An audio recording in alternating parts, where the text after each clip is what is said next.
Many of us spend our whole life in search of purpose, desperately seeking meaningful ways to make a difference in the world with the short amount of time we are given. The Deploying High podcast has been designed to help you analyze what gives you purpose.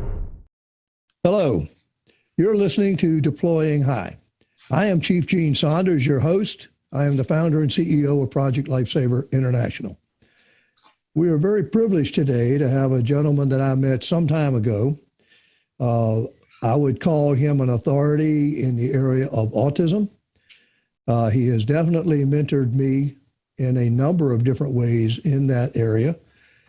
He is also the executive director of the Florida Atlantic University Center for Autism and Related Disorders, also known as CARD. I am privileged to know the gentleman, and I'd like to introduce you to Dr. Jack Scott. Jack, how are you this morning? Doing fine. Great day here in South Florida. We're in a cold wave. It's in the mid 50s, so it's kind of rough, but we'll get by. Yes, it is. I can tell I am definitely acclimated now. When I was in Virginia, 50 degrees was very comfortable. In Florida, 50 degrees is cold. Yeah. So my blood has thinned. Absolutely. Yeah. Listen, Jack, I think some of our listeners, and this is also going to be on YouTube, would kind of like to know about who is Dr. Jack Scott? Where is he from? How did he get to where he's at? And how did he get to be interested or involved in the field of autism? Yeah. So if you'd expound on that, first off, where are you from? Great. I grew up in North Babylon, Long Island, out suburban Long Island. My dad was a New York City fireman. So we were, always as children familiar with what happened in firefighting in New York. And I went to school at Cortland State University in upstate New York, and had a great time there. A wonderful place. Came down to Florida and worked for a number of years with the Eckerd Wilderness Camp Program. Eckerd has since branched out to child programs that are more focused on cities and children in suburban areas. But I worked with the camps in wilderness locations and just saw the tremendous benefit of children being in the outdoors and doing active things. And being expected to get along with each other. And that was a tremendous amount of fun. After doing that, though, I went on to the University of Florida in Gainesville and got my doctoral degree in their special ed program and studied behavior analysis, applied behavior analysis, the emphasis on reinforcement. And my specialty within that has been kind of instructional approaches, how to teach in ways that will help maximize learning, but also how to look at problem behaviors. And we can look at things like elopement from a behavioral standpoint and try to understand it. Elopement is tricky, though, from a behavioral, and I'm happy to talk more about that later. But I went from the University of Florida came here to FAU in 1991. FAU is about an hour up the coast from Miami, and about an hour down from Port St. Lucie, where your team is located. And here I run the Center for Autism and Related Disabilities, as you mentioned, the CARD program. We're state funded. We get a little over $1 million. We're one of 7 here in the state of Florida, which I think is a wonderful model that we have. It doesn't cost the state much. It's just over $9 million for all of us. And we provide expertise to the community. Most of our time is helping parents. We're directly on the phone. We're all remote right now due to COVID down here, but on the phone with parents, with schools, providing them with training, technical assistance, and in other ways, assisting the community. But as didn't take too long to be in autism, when I started to realize that kids with autism were at very high risk. I didn't realize it at first. I was already the director of the program when we had at first one child die by drowning, and then a second child. And I started to, from there, I started to understand and look into it. But prior to that, I was pretty knowledgeable about autism. I had written a book about autism and kind of focused on what teachers needed to know. But I wasn't aware of the special risk factors that children with autism had. And when I looked around, I realized that nobody else in our CARD program was doing it, and there wasn't very much attention to it at all. And so I really got into it. And that's when, Chief, when I made contact with you, I said, we researched, I saw a Canadian study that showed Project Lifesaver looked real good, called around and people said Project Lifesaver. We made contact, and from there, you and I, now go back many, many years. Yes, we do. Yeah. So that's a capsule summary. I'm here in Palm Beach Gardens. Of a wife who does special ed for very young children, and a son who works at the University of Florida. So happy guy. Apparently, definitely. Well, when I first, you're talking about autism, and I guess I'd like to get into this as to how far it has come in the public interest and public knowledge. When I first started Project Lifesaver in 1999, as you know, it was only for Alzheimer's. Yeah. But around 2000, latter part of 2000, I had a very good friend who had a son with autism, and asked me, could, we include him in the Project Lifesaver program? Well, I was a little hesitant at first. I didn't know what autism was, had never heard of it, to be honest, because at that time, law enforcement was more in tune or in the area of teaching the old term mental retardation. Yeah. Mm-hmm. And autism was very seldom, if ever, mentioned as far as a separate and distinct disorder. So when he brought it to my attention, yes, I was a little anxious. So I started studying it a little bit. And the one thing that jumped out at me was, I think it was a study or a Maryland statistic that said 1 in 10,000 children had autism. Well, I'm sure you've heard that figure before because I can see you smiling. And I said, well, okay. But anyway, we did. And I think, that's probably one of the things that I'm most glad of in this program that we did, was to start including, the autism spectrum in the disorders that we will cover. But when you look at how far it's come since, let's use 2000, what is your opinion on, and what is the figure now? 1 in 59? I've heard 1 in 34. What is a good figure to kind of hang our hat on? Yeah. The Centers for Disease Control and Prevention say, and just recently in the last few months, 1 in 44. That's their revised, their new number based on sites around the country for 8-year-old children. And by 8, a child should be diagnosed, made eligible for autism if there's any good effort to do that kind of thing. That number continues to get to a smaller number on the ratio, showing that there are more children. But 1 in 44 is it's a lot of children. In terms of special ed programs across the country, it's over 800,000 children from just school age 3 to 21 are officially made eligible for autism. But there are many, many more times that across age, because it's not limited to age at all. And we help people in our program who are in their 80s who have autism. But the majority of folks we see are much younger. There's a lot of concern whether it's an epidemic. I don't think there's any kind of epidemic on this. I think we're much better at identifying it, and we can determine, yep, the kid looks like they really have autism. We're better at spotting the warning signs. There are things like red flags. People could, if they were concerned, they could go to red flags for autism and see it that way.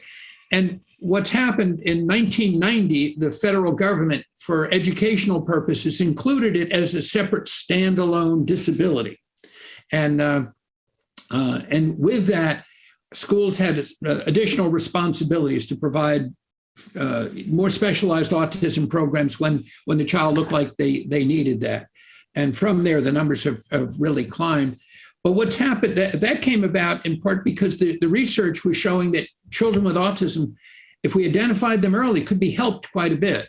And at my university, about 30-something thousand students, there are over 200 students who have some form of autism who are regular degree-seeking students.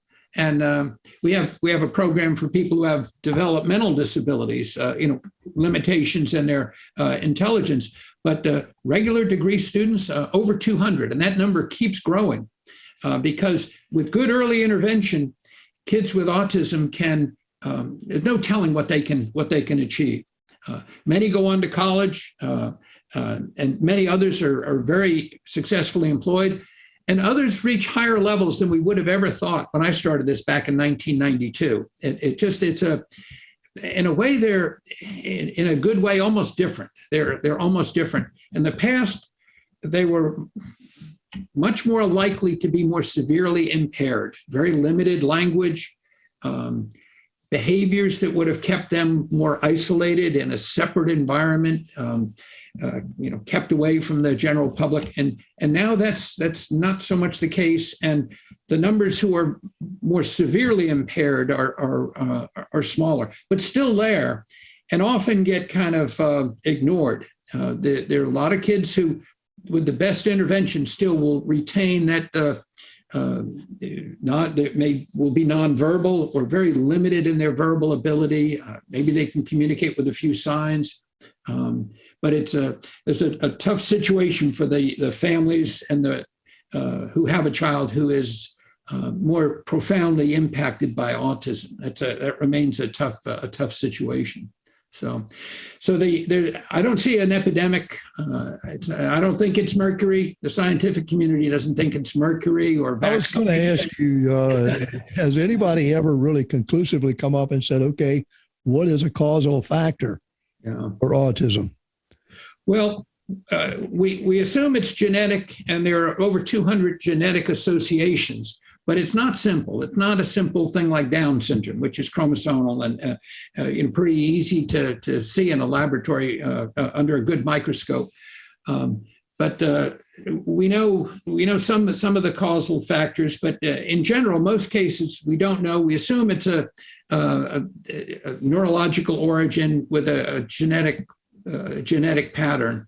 So there are a lot of people who think they know. There are some tests that are coming out, some saliva tests. None of those are approved yet for real clinical use. They're more experimental, and we kind of behaviorally identify it. A qualified physician, clinical psychologist, typically working together, will help do a diagnostic workup for a child with autism.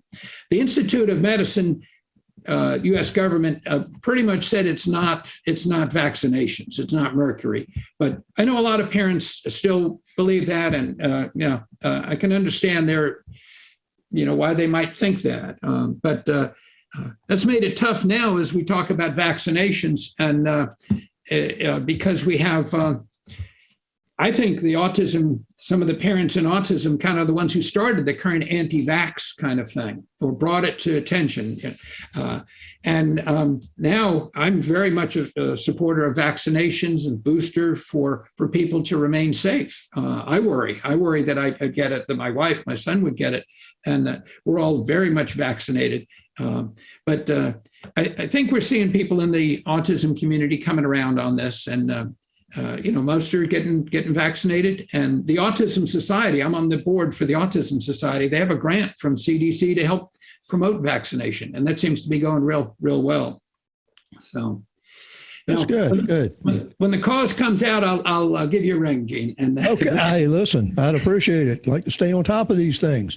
Yeah. So you mentioned the Autism Society, and because of you, we work very closely with the society. How did you become involved with the society? I knew some of the folks down here. Vicki Silver was our pioneer in Palm Beach County, and got involved in some of their activities. Over time, I got to be friends with Scott Badish, who was the CEO of United Way for Palm Beach County.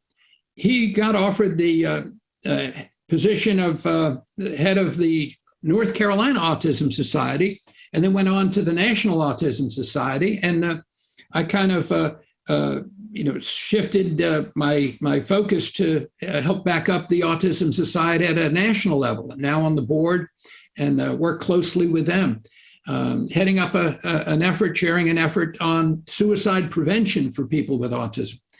We find that the suicide rate is about 3 times greater than the general public. And for people who also have a mental health issue in autism, it can be much higher. It could be as high as 9 times greater for suicide. Law enforcement will see this. They will see that pattern as they respond and as they provide support and crisis supports. We're working with a number of agencies, including the American Association for Suicidology, to see what we can do to get the crisis centers, the crisis hotlines, to be more knowledgeable. It's an uneven pattern right now, and the Autism Society is working hard to change that. Many of the crisis centers, they provide training for their staff to know about autism and suicide prevention in autism, but others simply don't at all, and that makes it tough. And the people who call in who with autism, who have a suicide issue or severe crisis, they deserve to talk to people who are have some knowledge of their disability. We see that with veterans. When veterans call, they need to talk to somebody who understands veterans' issues, and if not, the call may not go well.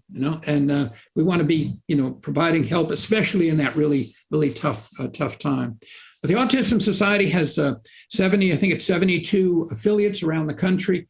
Grassroots organization, and they do some really nice things, and I'm very proud to be associated with it. Well, I know you're very active in it, and I'm sure you're aware that your CEO is speaking at our conference this coming August. Yes, which we're looking forward to. I've met him. I think he's you actually introduced us, and I think he's a very vibrant person who can do some really good things. Yeah, and probably already is. Oh, he sure is. And he caught right on to the need for police training in relation to autism. And we see the videos of a bad situation, and we realize those are fairly rare. But with video, it gets out there. We know from some survey effort that most interactions with police, the overwhelming number go fine. And police report, person with autism was cooperative, everything went well. But it's that small number.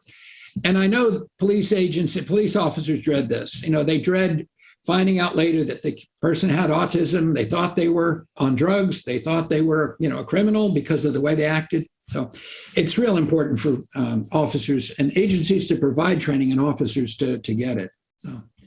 Oh, you're absolutely right. And I recount one situation. A 14-year-old boy had autism in the city of Virginia Beach. And I was the one at that time servicing every month to him and his family. So I got to know him pretty well. Well, one night I got a call from the Virginia Beach police. And they had encountered this boy. Apparently, he had gotten out of the house about 2 a.m., had gone to another house in an apartment complex, was banging on the window. Well, the police were called. They responded. They cornered him, and he had a screwdriver in his hand. And, of course, guns were drawn. Now, the one thing that I would give them a lot of credit for was that they saw the bracelet on his arm. Mm-hmm. And the first thing they did was say, get somebody out here from Project Lifesaver. Well, because the beach and I work so close, they called me. I responded. Sure enough, they're standing there with guns drawn, and he's backed into a corner. Once I apprised them of the situation, you could see the whole thing start de-escalating. Yeah. And I was able to approach the boy, and fortunately, he recognized me. I was able to talk him down, got him in the car, and took him home. But I think that points out how quick some things can go very bad if you don't have some background in who you're dealing with. or some knowledge of what you're dealing with. And as you know, that's one of the reasons we try to give some familiarization when we do the program. Which I guess that leads me to another point, the one that you're very familiar with, because you've even written a book that addresses a lot of this, and that's elopement. You know, we get a lot of different terms for it: wandering, elopement. I've heard other descriptive terms, but the bottom line is they leave. And I'd like for you to talk a little bit about that, because you are very indoctrinated into that.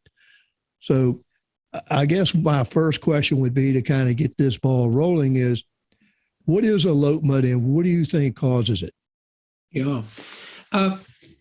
Elopement is when a child, or it could be an older person with autism, but usually we're talking about a child leaves a safe, supervised area, whether it's home or school, and they leave that area and their caregivers can't find them. That it presents a very dangerous situation. This is different than a teenager ditching school or running away. You know, this is something different, because typically the person who elopes, the person with autism who elopes, is not able to bring forward the necessary self-preservation skills. They're not able to understand the dangers of being too close to a train track or an interstate, or animals that may be dangerous, or predatory people, or water. And water just seems to be the real killer, because water is so unforgiving. So many of the children seem to be drawn to water. I don't know. I live in South Florida, and my neighbors, a lot of them want to live right on the water. They want to look at the ocean, you know, that kind of thing. So many of us are drawn to water, and have pools and things like that. But so many just seem to be fascinated with water, and to go into water, whether they know how to swim or not. And many of the children with autism who drown even know how to swim, have some skill at swimming, but most don't. They go in, and the drowning isn't like a drowning we see in the movies. You know, somebody shouting and screaming, "Hey, I'm over here." It's a more silent situation, where children drowned in municipal swimming pools and other places. The lifeguards need to be on the ball to monitor constantly, because when people come up, they're just trying to get air. They're not making a lot of noise generally, and then they're back down until they don't come up anymore. Here in Florida, our elopement problem is made much worse because of the number of pools, spas, canals, lakes, ocean, but especially in developments. So many of the developments have dredged out ponds and small lakes for the buildup. They use the fill to make the pads for the apartments or houses a little bit taller. So they're all over the place. They're not fenced typically, and they're just so accessible for our kids with autism. That presents a real danger. Unless a search is launched right away, very, very quickly, the child can be at great risk for drowning. And it worries me. It worries me quite a bit. It worries me when parents search for their child on their own for quite a bit of time before they call 911. I know parents want to do everything they can to help their child, but when they just start searching willy-nilly and they haven't called 911, they're not helping in the situation. They need to make an immediate call to 911, but there's some things they need to do prior to that as well. And they need to have given some thought to the fact that their child has autism and that they will be at greater risk. They need to come up with an emergency plan in terms of, we're going to call. The child's picture is on my phone. I can immediately share it with the police. Hopefully they've logged it in with their local 911, which they would do usually through the police agency that serves their jurisdiction, their neighborhood. But they have given some thought to this, so they're not in a complete panic. When I talk to parents and they tell me they realize their child was missing, they usually, their brains just kind of go blank. You know, they're not doing their best thinking. They're very emotional, and officers see this. You know, and there's a parent who's often screaming and you know, really, you know, just extremely distraught. It's hard to get the information they need, and the officers, they want to get some information. They're not just going to start running around in a circle. They need information to act on. So it's a tough situation. I do think it's important for all of the physicians, the clinical psychologists, the speech language people, all of the teachers who work in the autism community to alert parents to this risk, to the fact that children with autism are about 3 times more likely to have a serious injury or to die when compared to their typically developing peers. That's a pretty scary number or ratio. And in a state like Florida, we're already at a kind of high risk anyway. There's just a lot of dangers for kids in general, and the weather has a lot of kids outside and often doing things that are kind of dangerous. We're not that safe a country compared to many countries like Australia or Sweden, where there's a much greater awareness of child safety, and children are in better shape that way. You get to have a healthier life. Our children with autism certainly don't need to have any additional injuries. Things like bicycle helmets become so important for them. Car seats, and we know many parents struggle with car seats with kids with autism because the child often will have tantrums and fuss, and so they don't, in many cases, put the child on a car seat, or they don't buckle them up correctly. That leads to problems. But back to elopement, all of the people who are helping families need to make sure the family is alert to the possibility of elopement on the part of the child, and to be alert to this and to take action. Maybe they need to get a security system when they didn't think that they were rich enough to need one. A security system set correctly can really help to alert the family to the child having gotten out of the house. It needs to be set so that there's an immediate notification. They don't want the kid to get a 1-minute head start on them. That's not a good thing. They may need additional locks and latches. They may need to have certainly additional alarms and latches for any pool area. And for pools, they really need to have a pool fence where there are professionally installed poles with the heavy nylon netting around it that make it very difficult for a young child to climb over, and to only take those out when the pool area is being supervised. In addition to the other precautions, like the area being fenced.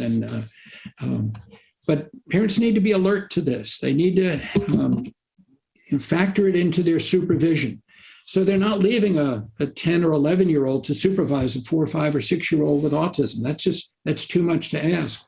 Or to ask an elderly relative to supervise when there may need to be much more active supervision. All of these things need to be in place. I can get to Project Lifesaver. In my program, the CARD program for this area, we provide Project Lifesaver bracelets at no cost to families that have a child with autism who show some potential for elopement, if the family is eligible for free and reduced price lunch. And if they are more affluent, have more money, we direct them to Linda Butcher, who works with your team, and they help. They buy one from on a regular purchase arrangement, and we help them out there with batteries and straps and things like that. But for the lower income families, I think we have about 60, 72 or so families that we're helping to support in Palm Beach County. I know you help with families in St. Lucie County and Okeechobee. Okeechobee just initiated it about 1.5 years ago, and we're very, very happy that they're doing it there. We're trying to get Martin County, Florida, to come around. So if anybody listening from Martin County, get on the ball, call Project Lifesaver, and talk to your card people. But we recommend it. We've looked at the other systems, and there's some other systems that use radio frequency like you use. I'm sure your listeners are familiar with the technology. But yours is nonprofit. You have the best police training. You have the best officer training. You have the helicopter component in there. And we have the conference where you continue to develop things. So I don't want to make this too much an advertisement for you, but you got. Well, that's okay. Keep right on. you got the goods. You got the goods there, and you have the financial depth. You have the financial security. Been in operation for a while. I don't think people need to worry that you're going to go out of business, and you have enough size that you can research new things. I know some people fuss with this that they're fancier approaches. We can use some cell phone based systems. I've seen them. We've tried it. We've done some tests here. We did some tests. We got a grant from the Florida legislature in 2018, and we tested some of those other approaches. We gave that report to the legislature and to the governor's office, but we determined that it seemed that the Project Lifesaver was the most robust and kind of the best system. We could get a fix on some of the others that was exact, but trying to make sure that a kid has their special phone inserted in a special pouch and you put it in their pocket and have it recharged each day, that doesn't go well with our population. Our kids with autism just as likely to elope in their underwear. They're not getting dressed to go for an elopement. And when the band is on, when the device is on their wrist or on their ankle, parents can, I don't want to say forget it. They need to check it on a daily basis, but they can. You don't have that struggle with a child. We just presented a study at the Council for Exceptional Children. I need to send this to you. In Orlando, there was a poster at the national conference, and it was we did some interviews with parents who had been using the device, and they reported very low rates of any hassle with getting the kid to wear it. And when there were a few who said they did have a problem, it usually was very easily taken care of, maybe by putting it on the child's ankle. Nobody reported any major problems. And they also reported, we asked them about their dealings with the police, because in some cases, they, like in Okeechobee, they work very closely with the police, and the police help even with battery changes. And they reported that they were very positive. They were very positive interactions, which we want to promote. Children with autism are likely to have 7 times more contact with police, from being lost, from being injured, from somebody misunderstanding what they're doing in the community. So where children with autism can learn early on about how to interact in a positive way with the police, and the families can. We see that as a very, very, very good thing. So we're happy with these.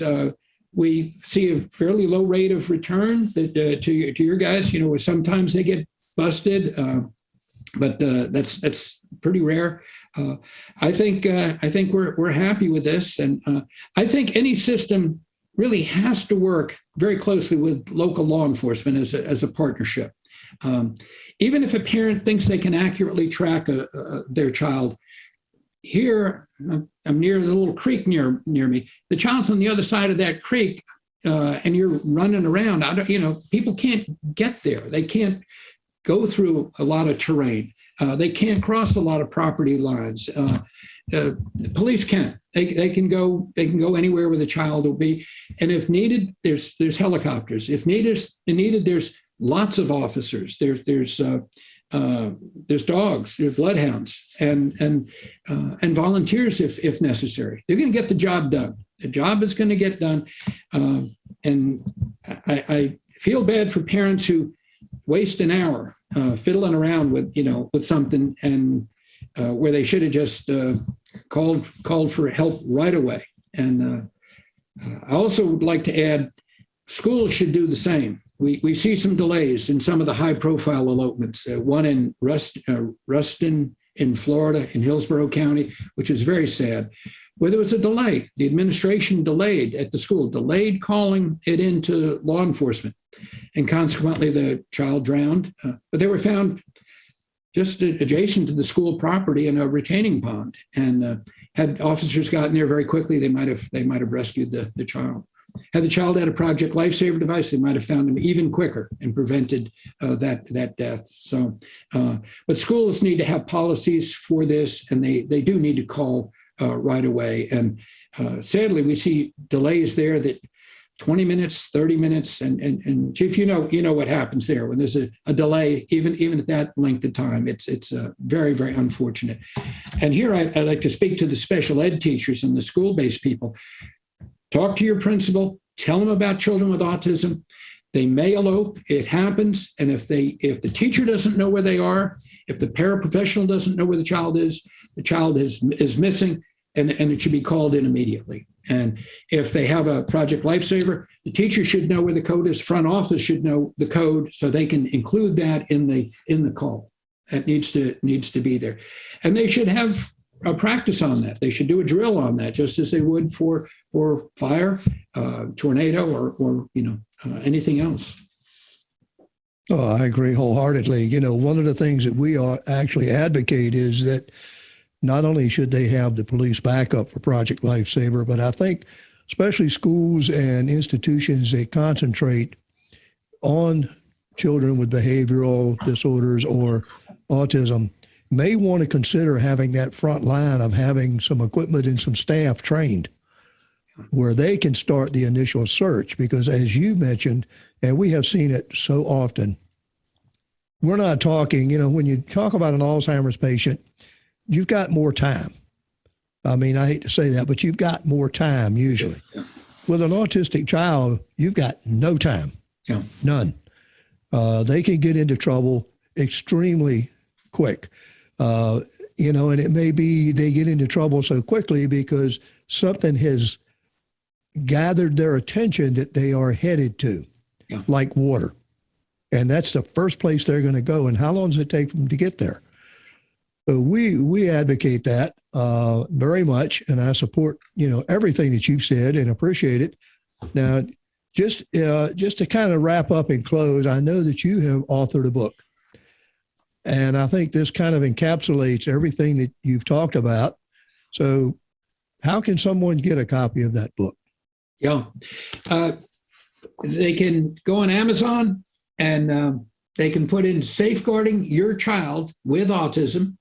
It's then called Strategies and Tools to Reduce Risk by Jack Scott and my buddy Barbara Flood. Barbara Flood, we wrote this, and we have a whole chapter on elopement that my friends Toby Hansberger and Kyle Bennett wrote, and an entire chapter on interactions with the police, what parents can do to be well positioned with Dennis DeBott, who we know. And Dennis is up in Port St. Lucie. It's only about $25, and it's a real good deal. There are chapters on school safety that are aimed at what schools can do to help increase safety there. Children in the community, in sports, transportation, poisoning risk, the whole thing. A big focus on elopement, though, which is just such a big problem.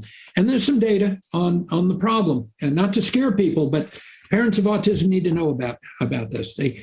Parents typically go through all kinds of support efforts with therapies and doing all these things to help their child, do the best they can do. They need to make sure their child is safe and stays alive. Chief, you mentioned about the searches, and the water risks are absolutely essential, and checking water sources first becomes important. But police officers don't necessarily know this stuff unless they talk to people who have specialized training and expertise in this, like you and your team. They don't know that a child with autism won't really assist in their own recovery. They're going to kind of duck and cover, and they need some special support, I think, to do it. And once they get it, and it makes sense to them. I think that's a good thing. The book has a lot of good stuff in it, and I'm glad it came out within a week of the time that COVID broke, in March 13th, 2020. And I don't know if that was a good thing or a bad thing. It's kind of hard to measure. Yeah, it is. A lot of people are buying it, and I know it's helping a lot of folks. So, yeah. And that's the good thing. It really is. One of the things I'd just like to comment on a little bit before we close, and it's a theme that kind of rang through what you were saying and that we have seen, and it kind of runs through all of these things that we deal with, such as dementia, Alzheimer's, autism, and that's the factor of deniability. We see a lot of families First off, with Alzheimer's, they deny that it's Alzheimer's or they deny there's a condition. With autism, we see it with families that deny that there's a problem, such as elopement, or they feel like that it is within their capability to handle any situation that comes up. And you alluded to it, and we see it all the time. They don't understand that when you are emotionally involved in something, your sense of logic goes straight, and I'm just going to plainly say it goes straight to hell. Yeah. Because you've got so many things going on, and your main focus is to try to find that person right now. So your logic and how to find that person, even to using some of these other technologies, just gets totally confused. Yeah. And that's why one of the things that I have always reported, whatever you do, and this is why I do it with Project Lifesaver, is the KISS principle. Keep it simple. And we know what the last word is. But that's the way you need to do it. And families should recognize, as you said, they don't need to search. They need to get people in there that know how to search and are not emotionally involved. Yeah. So, but I appreciate you pointing all that out. I appreciate your positive statements about Project Lifesaver. You know, I've worked with you a long time. I highly respect you and FAU CARD. And I really appreciate you taking the time to come on today and talk to us about this. We want to help spread the word. It needs to be spread, because one of the things I tell people is all of these, if you want to call them disorders or whatever descriptive term you want to put on them, they're not getting smaller. They're getting larger. And that goes for our elderly population. It goes for autism. It goes for all of the disorders, so to speak. Yeah. And these children are increasingly in, they're not in institutions. They're in family homes. They're in schools in our community, and we've got to be prepared to help them out. And the big part of that is keeping them safe. A family wouldn't think of trying to treat a heart attack on their own. Oh, we'll take care of it on our own. And they do need to treat an elopement similar to a heart attack. And if they're not careful, that child could have the same outcome as somebody with an untreated heart attack and be dead. So they need to get right on it. I agree with you there. So it's an emergency beyond their capability, and they need to understand that. Yeah. So, go ahead, Doctor. You were going to speak. Yeah, I see you're deploying high there, and I'm reminded my dad was a World War II paratrooper, and I know you were too. So I just wanted to mention that again to your audience. And I think he taught me a lot from what they went through in terms of a lot of good teamwork efforts. And it takes a team to find a kid. It does. And it takes a team that knows what they're doing. It's not a time for amateurism or guesswork. You need people who know the deal. I certainly appreciate your comments, Doctor. And again, thank you so much for being on today. And I certainly hope that at our conference that we see you there, since Mr. Banks is going to be there. I always look forward to seeing you and talking with you. You have been listening to Deploying High. Our guest today was Dr. Jack Scott, the Executive Director of the Florida Atlantic University Center for Autism and Related Disabilities.